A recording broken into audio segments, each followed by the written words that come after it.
berdoa mulai.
Apakah ada sampah?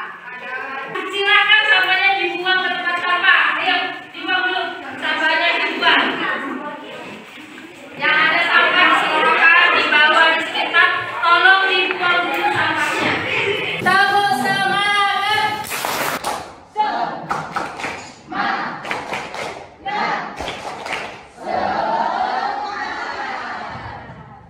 Sebelum dimulai kita tepuk ini dulu ya.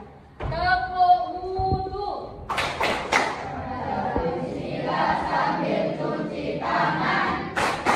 Kumur-kumur basuh hidung, basuh muka. Hidung basuh muka. Tangan sampai ke siku, kepala. Ada namanya kontrak belajar. Selama pembelajaran kalian harus mematuhi beberapa peraturan di sini. Pertama, dengarkan dulu dengan penuh perhatian. Tidak boleh didengarkan, ya. Kemudian kalau misalnya ingin bertanya maka harus setelah mempelajari, setelah berdiskusi, sampai diharapkan mampu menganalisis tata cara bersuci dari hadas dan najis. Untuk pertemuan kali ini, Ibu akan membahas mengenai bersuci dari. Kemarin sudah membahas mengenai alat-alat bersuci. Disebutkan apa saja alat bersuci? Atau benda apa? Sebutkan macam-macam air. Air yang digunakan untuk bersuci adalah air mineral. Air mineral apa saja? 1. Pais. Air sumur. 2. Mareta. Air hujan. Nanti kita akan menggunakan pembelajaran berbasis masalah. Jadi nanti sampean ini kan berbasis. Sampean cari permasalahan atau hal yang kalian belum paham tentang najis. Apa contohnya? Contohnya apa? Bu, apa hukumnya sama? Aduh, Bu, apa hukumnya? Ada nggak permasalahan sekitar terkait najis? Kotoran cicak kalau sudah hilang itu apa masih najis? Nah, kotoran cicak kalau sudah hilang apa masih najis? Tuh, permasalahan pertama. Apalagi ada nggak yang punya permasalahan lagi? Ayo. Nyamuk terus nggak sengaja dicicak ke kepala, ada darah. Oh, kalau ada darah di mana? Ini pertanyaan dari diri. Permasalahan nomor 2. Nah, jadi kita akan mengumpulkan masalah yang ada di sekitar kalian. Nanti kita akan diskusikan dan mencari jawabannya. Nanti penilaiannya ada formatif, ada sumatif. Nanti formatif itu sampai diskusi sumatif ibu kasih nilai bagus. Dan misalnya sering tanya, perhatikan materi ibu. Terakhir nanti ibu akan kasih kalian soal 10 soal saja. Itu namanya sumatif. Materi ini sangat penting untuk kalian pahami, sangat penting. Satu, yang pertama, ibu bukan cuma mikir nilai kalian berapa, tapi yang penting adalah dipraktekkan. Satu, misalnya sampai tidak tahu mana najis mana suci, misalnya sampai sholat pakai baju yang najis, maka sholatnya menjadi tidak sah. Siapa ini? Orang makan kue. Makan kue. Setelah makan kue, kuenya jatuh karena bajunya menjadi kotor. Yang ketiga gambar apa itu? Kotoran cicak. Kotoran ayam ada di lantai. Berarti semua ini adalah kotoran. Ya, kotor ya, semua adalah kotor. Sekarang jika dikaitkan dengan najis, contoh itu tanya. Ada yang tahu nggak najis itu apa? Ayo. Sesuatu yang kotor dan dijijikan. Sesuatu yang kotor dan dijijikan. Mereka. Sesuatu yang kotor yang dapat menghalangi sahnya ibadah. Berarti sesuatu yang kotor menghalangi sahnya ibadah. Berarti kotor kan? Ini kotor. Ini kotor. Kotor. Berarti semuanya najis.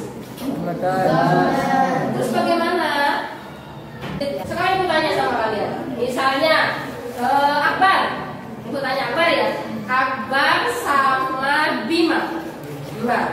Sampai ambil wudhu.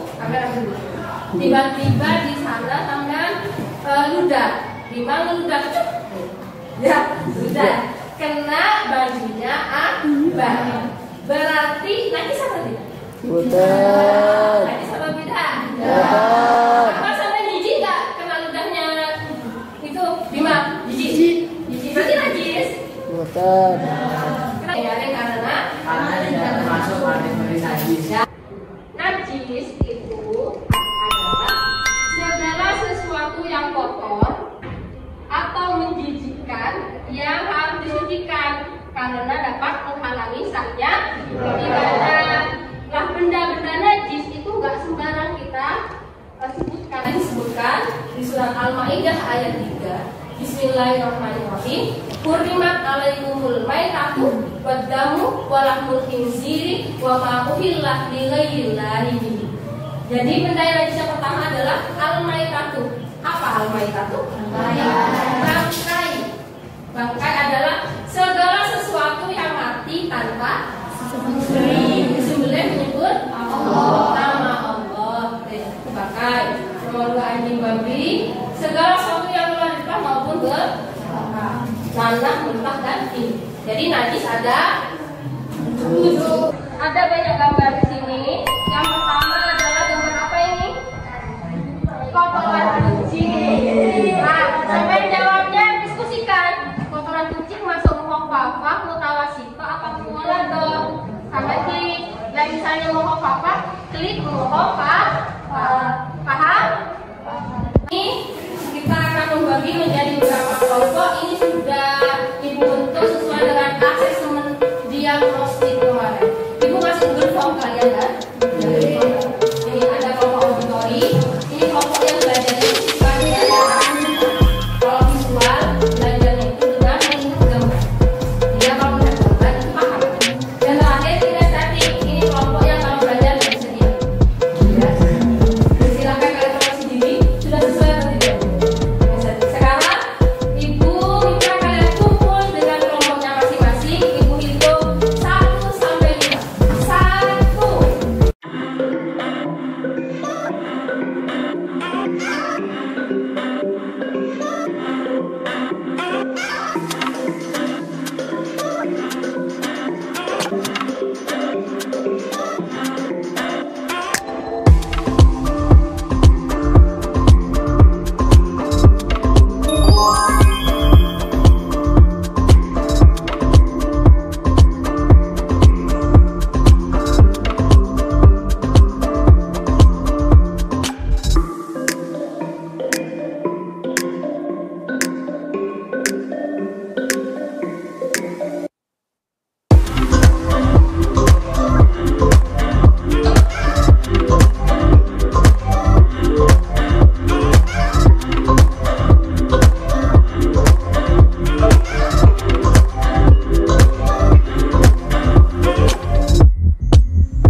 Ramadhani Wahyu. Ini kelompoknya sudah ada. Sekarang silakan presentasi.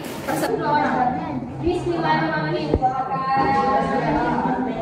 Yang presentasi adalah kelompok kinestetik. Assalamualaikum warahmatullahi wabarakatuh. Waalaikumsalam warahmatullahi wabarakatuh. Menurut kelompok kami, kotoran kucing adalah najis mutawassilah ainiyah karena najis yang terlihat. Gambar nomor 2 babi adalah najis mughaladzah karena najis mughaladzah adalah babi dan anjing. Dan gambar nomor 3 adalah kotoran ayam adalah najis mutawassilah hukumnya ainiyah karena terlihat. sekarang ada yang tidak sama jawabannya dengan ini? Ada yang tidak sama? Sama. Sekarang ada yang mau bertanya sekitar ini, misalnya Bu, bagaimana cara menyucikan jubah? Ada yang tanya. Angkat tangan. Coba bisa. Tanya apa nih, Pak? Tanyakan. Cara menyucikan Babi. Cara menyucikan najis yang berasal dari babi. Ayo dijawab Olivia. Ini kan babi, najis mughaladzah. Cara menyucikannya bagaimana? Kalau mughaladzah, paham bisa? Gimana kata kali salah satunya dicampur dengan jeput. ya, kita coba kasus. Jangan nyaring, nulis hadap ke sana, nulis sampai ini. Ya, silakan. Ya dibaca ya. Suatu hari Aji, Damat, dan Luki pergi ke musola sekolah untuk melaksanakan sholat duha berjamaah. Luki melihat ada benda hitam kecil di lantai musola, dan setelah didekati, diamati dan dicium baunya ternyata kotoran ayam. Pendapat kelompok ini apa? Termasuk najis mutawassilah. Cara menyucikannya? Cara menyucikan dibersihkan dulu, dibuang gulanya sampai hilang 3 sifat rasa, warna, baunya, dan diakhiri air pada tempat yang terkena najis sampai merata dan dikeringkan dengan kain penembus. Nah, setuju semua? Sepakat? Ada yang mau menambahi? Coba ada yang mau nambahi. Coba Mareta. Ini najis mutawassilah yang mana? Ainiyah apa hukumiyah? Ainiyah. Ini najis mutawassilah yang mana? Kenapa kok najis mutawassilah ainiyah? Karena najisnya tampak. Najisnya tak? Warahmatullahi wabarakatuh. Waalaikumsalam warahmatullahi wabarakatuh. Kita akan mempresentasikan hasil dari jawaban kami. Silakan. Yang pertama. Ya, yang paling itu. Yang pertama bangkai tikus. Bangkai tikus termasuk dalam najis mutawassilah. Ya. Yang ketiga adalah air kencing bayi perempuan berumur di bawah 2 tahun yang hanya minum ASI. Najis tersebut termasuk dalam najis mutawassilah. Setuju apa enggak? Setuju. Ada yang jawaban berbeda?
P5. Apa P5 tadi?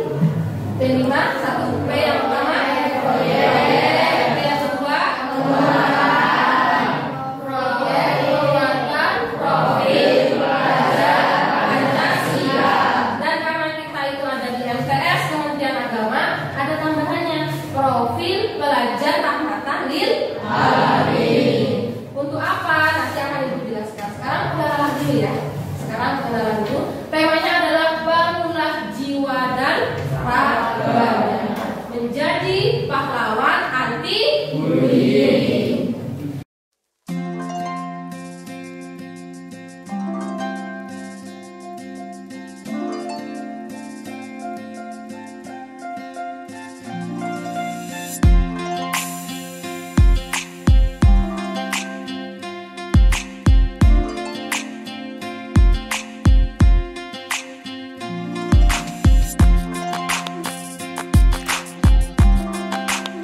Latar belakang, kenapa kok ada tema ini? Karena perhatikan, dibaca ya. Proyek ini bertujuan untuk mengajak siswa MTS untuk apa yang pertama? Mengembangkan karakter peduli terhadap sesama, mengidentifikasi akibat atau dampak dari bullying. Siapa di sini yang pernah dibully? Siapa? Gak ada. Nanti kita akan analisis observasi. Nah, di sini profil yang akan didapatkan untuk P5 kali ini. Kalian setelah program P5 ini, proyek P5, kalian harus bisa yang pertama beriman dan bertakwa. Dengan profil beriman dan bertakwa, sampai akan saling menghargai temannya. Temannya ada yang kekurangan ini, kekurangan itu, sampai bisa menghargai. Selanjutnya nomor 2 gotong royong. Nanti ketika program P5 ini, proyek P5 ini, nanti sampai akan ada diskusi, akan ada tugas, sampai harus bisa bergotong royong atau bekerja sama. Kemudian kreatif, nanti kalian harus buat sesuatu, poster dan lain-lain. Dan ada di situ juga bernalar kritis. Bernalar kritis artinya jika ada masalah, sampai cari solusi. Jika ada bullying, apa solusinya untuk mencegah bullying? Tahu ya? Nih latar belakang. Lanjut, kemudian, nah ini alurnya ya. Alur kita akan melaksanakan P5 ini selama beberapa hari. Yang pertama adalah apa yang dibaca? Tahapan pertama. Kenalan, ini kenalan ya. Ini kenalan. Itu kenalan P5 itu apa? Temanya apa? Topiknya apa? Terus setelah itu kita akan masuk ke tahap kontekstualisasi sampai nanti wawancara, observasi. Teman-teman sampai siapa yang pernah dibully? Apakah sampai pernah membully? Bully itu contohnya seperti apa? Nanti masuk tahap yang yang ketiga nih, tahap aksi. Nanti sampai harus berpikir anti bullying. Kemudian ada duta bullying. Ada dutanya nanti 2 orang perwakilan jadi duta bullying. Terus teman satu kelas ini nanti membuat pilihan orasi untuk menyebutkan kata-kata anti bullying. Selanjutnya tindak refleksi, ini penilaian diri. Kemudian tindak lanjut, jangan lupa membuat laporan. Oleh sebab itu selama tahapan ini saya harus memfoto. Setiap kelompok harus ada berapa HP untuk mendokumentasikan. Misalnya pengenalan, dokumentasikan, membuat di foto dan lain-lain.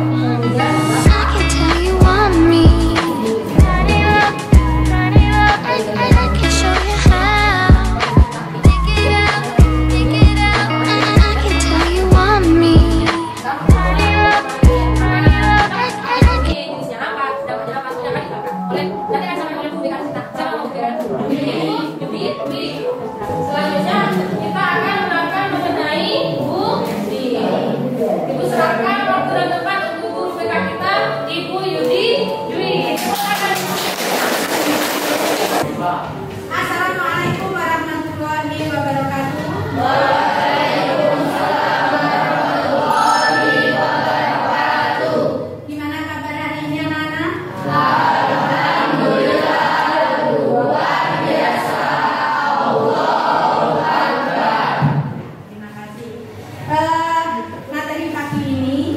ini adalah kaitannya dengan bullying yang semakin hari semakin kasusnya luar biasa. Seperti halnya kalau kalian mengikuti materi konseling yang setiap kali ada di kelas kan, lebih sering memberikan materi-materi yang kaitannya dengan lingkungan sosial. Itu ya, lingkungan sosial. Nah, saat ini kita membahas mengenai bullying. Jadi tolong kita benar-benar jangan sampai terjadi lagi apa yang namanya bullying. Apakah itu bullying? Bagaimana contohnya bullying dan bagaimana caranya mengatasi bullying? Kita harus belajar dan mengerti. Jangan sampai di antara kita terjadi pembulian atau terjadi korban bullying. Tunggu ya. Oke, sebelumnya kita tepuk bullying dulu biar bersemangat. Saya beri apa-apa 1, 2, 3. Kalian tepuk bullying yang semangat ya. 1, 2, 3. Tepuk bullying. Jangan suka menyakiti, jangan suka menghakimi, jangan suka caci maki. Bullying, no. Terima kasih. Tepuk tangan dulu. Ini anak-anak, saya berikan salah satu contoh kasus.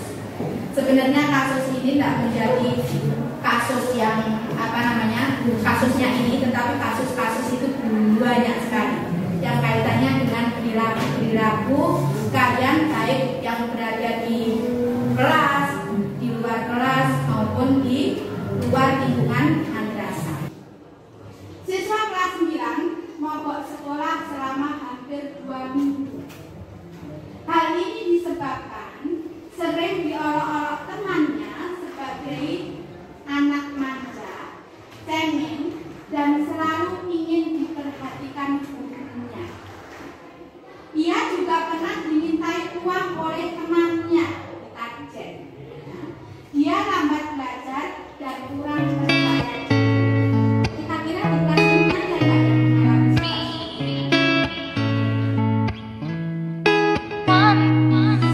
I can tell you want me. Turn it up, I can show you how. Take it out, I can tell you want me. Turn it up, I can.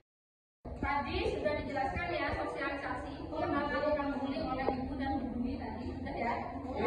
Sekarang sosialisasi yang cukup untuk hari ini. Sekarang ibu minta satu orang memberikan kesimpulan. Ayo maju satu orang memberikan kesimpulan terhadap tadi penjelasan bullying sama informasi tentang bullying. Siapa? Ayo maju.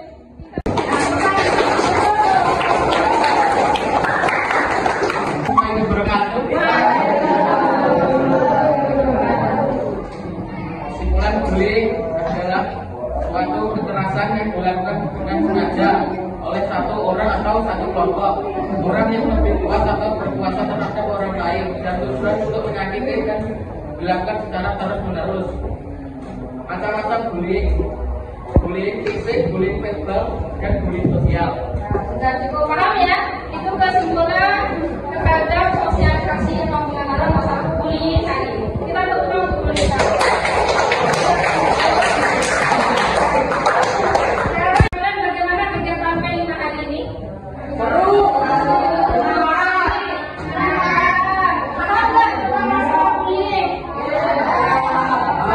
Mau nggak jadi pahlawan anti bullying?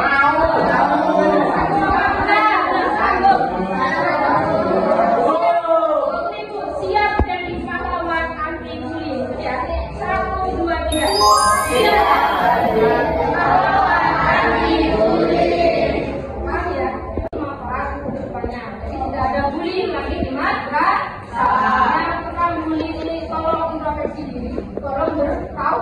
Paham ya? Ya. Mari kita tutup kegiatan hari ini dengan baca doa bersama-sama. Kita baca Rabbana kita ya. Mari kita bersama-sama. Bismillah.